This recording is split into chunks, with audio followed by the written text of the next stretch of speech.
natin. Hindi, kunyari, siya mag-control tayo. Mag-control tayo dalawa. Ganon. So gusto mo nandito yung camera? Hindi, pagkakanta ka, Siyang. sa kakaharap sa kanila. Ganda. Magaling. I've been ready forever. Ah, Naka na. wala Okay. na mag-script. Okay na, game. Uy, Wala ako skip po. na, game na. Ready and... Ay, ito. Hi, everyone! At least sabay. Sorry. Hi, Beck! And I am Boy. Tara. And, Tara. Kwentuhan and kantahan na tayo. thanks for joining us in this Hugot series. Tonight's episode is Heartbreak. Ouch. Heartbreak. Yes, Okay. heartbreak. Anong unang magandang... So, meron nag-aaway sa ating sa Yeah, tabi natin. dahil heartbreak nga. Heartbreak nga. Oo. So, Man na ano yung keyboard.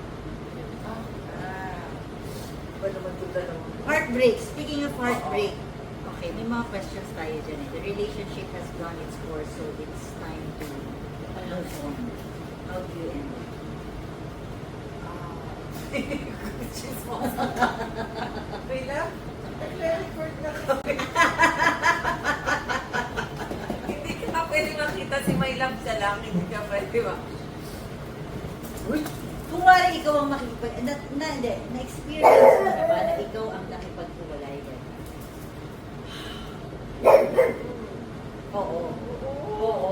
So, paano ka nakipaghiwalay? Nagloko ko.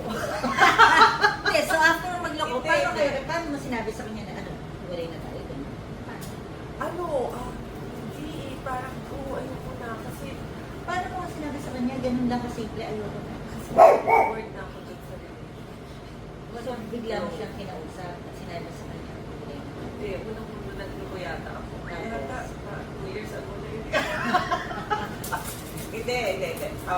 First relationship ko yun. So, oo, na-bored talaga ako kasi parang tapos, wala, sabi ko lang parang, huwag na kasi parang, sinabi ko lang, hindi tayo.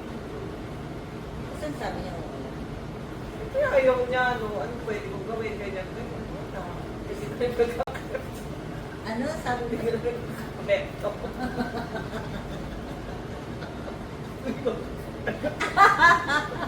Kawawa. Ayaw ko na po na dito.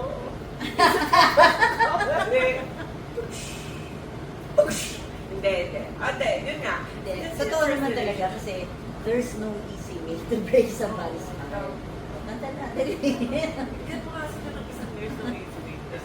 There's no easy way to break somebody's heart. Pwede sabihin mo, Ako? I like that, ah!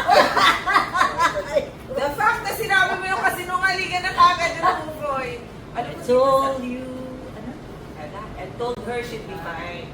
I told her she'll be fine. But we both knew it was just a lie. I had to do it to help me get through it. Then she reached out for my hand. A simple touch was more than I can stand. And I had to turn away, cause I knew all the hurt that she was feeling, I was feeling too. Da-da-da.